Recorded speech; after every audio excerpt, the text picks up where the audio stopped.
Hello guys, हम आज start करने वाले हैं। कल जो छोड़े थे पिछला चैप्टर हमने स्टार्ट किया था लेसन 1 टेक्सटाइल एंड क्लॉथिंग का, तो उसी के पहले हम रिवीजन कर लेते हैं थोड़ा सा, उसके आगे फिर हम लोग पढ़ते हैं। ठीक है, सबसे पहले हमने क्या पढ़ा था?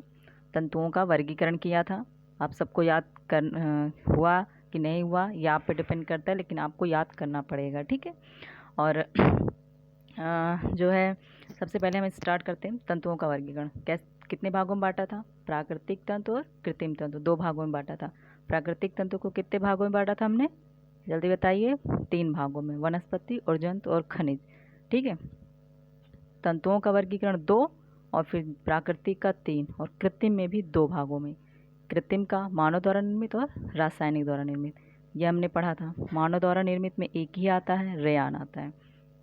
और फिर हमने पढ़ा था वनस्पति में सबसे प्रमुख भाग उसका होता है सेलुलोज का होता है, और जंतुओं में कौन सा होता है? प्रोटीन पाया जाता है।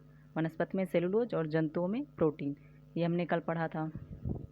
और उसके बाद फिर लिनन, जूट, हेम्प के बारे में कि लिनन किस पौधे से प्राप्त होता है?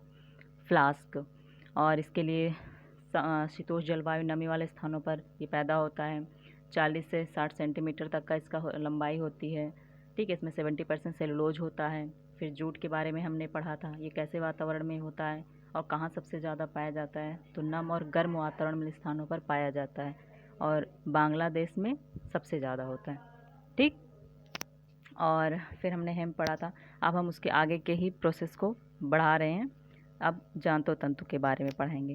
ठीक, स्टार्ट करते हैं। पशुओं की खाल व कीड़ों के स्राव से प्राप्त किया जाता है, जैसे ऊन हो गया, रेशम हो गया, कीड़े से ही प्राप्त किया जाता है। तो इसका रासायनिक संगठन के मुख्य भाग प्रोटीन का होना, ये ज़रूर याद रखिएगा कि इसमें प्रोटीन पाया जाता है।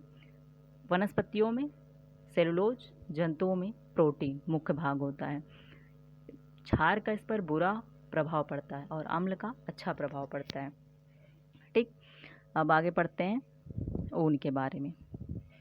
ऊन के बारे में बहुत कुछ ज़्यादा जानते ही होंगे कि कहाँ से प्राप्त होता है। इसमें खरगोश, ऊँट, बकरी, भेड़ ऊन अधिकांश जो होते हैं खाल से प्राप्त किए जाते हैं। जो मेरिनो जाति का भेड़ होता है, बहुत ही पूछा गया पेपर में किस जात की भेड़ से सबसे सर्वश्रेष्ठ किस्म की ऊन प्राप्त होती है, तो मेरिनो जाति का भेड़ है।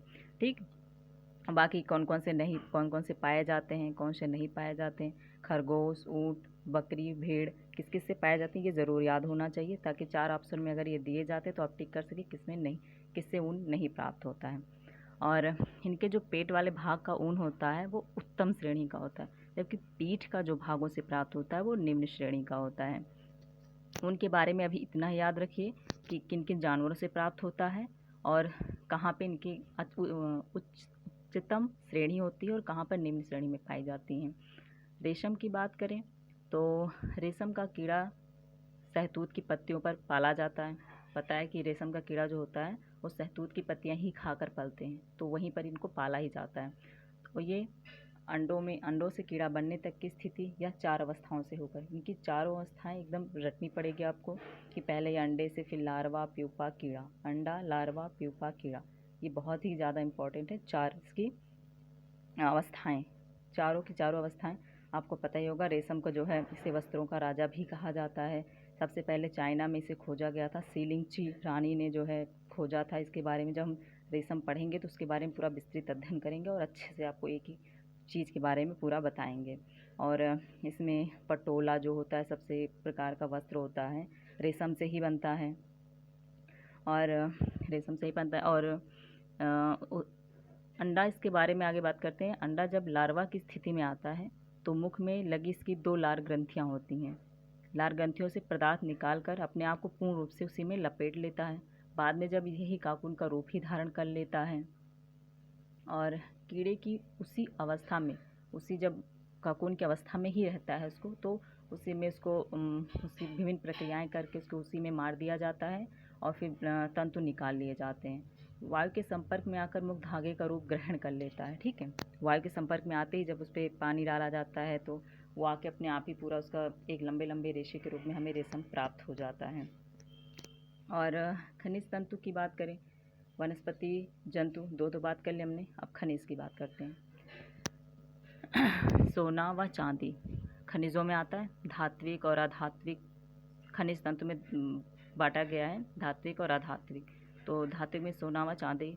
तो इन धातुओं को गर्म करके उनसे अविरल व महीन धागा खींचकर तंतु बना लिए जाते हैं। धात्विक होने के कारण इनसे सजे वस्त्र भारी हो जाते हैं। बहुत से देखे होंगे आप लोगों ने कि मतलब साड़ियों में भी इसका प्रयोग किया जाता है, सोने की, चांदियों का। तो अब एस्बेस्टस की बात करते हैं और आगे जब इसके बारे में थोड़ा और जब आगे अध्ययन कर देंगे। अभी कृत्रिम का तो पार्ट पूरा बचा ही हुआ है, कृत्रिम में कौन कौन से मानव द्वारा और रासायनिक विधियों द्वारा, तो उसको मैं अलग वीडियो बनाऊंगी पूरा पढ़ाने के लिए, क्योंकि थोड़ा सा वो भी लंबा हो जाएगा और इकट्ठा मैं आपको इतना ज़्यादा लोड नहीं देना चाहती, इसलिए थोड़ा थोड़ा सा मैं आपको पढ़ाऊँगी ताकि आप लोग अच्छे से पढ़ भी लें और जो इतना पिछला पढ़ाया जाता है उसको रिवीजन भी करते रहें आगे पढ़ने के लिए, और जितना हो सकेगा मैं उतना करूँगी आपके लिए। और आगे एस्बेस्टस की बात करें, यह अधात्विक पदार्थ इटली, कनाडा, दक्षिण अमेरिका आदि देशों में विभिन्न चट्टानों से प्राप्त होता है। ये कोमल, लंबे, उज्ज्वल और बारीक होते हैं, देखने में काफ़ी अच्छा लगता है। तो इस वजह से ये ताप के कुचालक होते हैं। ये जंग प्रूफ व एसिड प्रूफ होते हैं। कि पूछा जाता है कि जंग प्रूफ व एसिड प्रूफ किस पदार्थ से बने होते हैं, तो एस्बेस्टस से बने होते हैं। इन्हीं गुणों के कारण आग बुझाने वाले व्यक्तियों को पोशाकें, अज्वलनशील पर्दे आदि बनाने प्रयुक्त किए जाते हैं। मतलब जो आग बुझाने वाले व्यक्ति होते हैं वो किस चीज़ के बने पोशाक पहनते हैं, तो एस्बेस्टस के बने पोशाक पहनते हैं। ठीक है।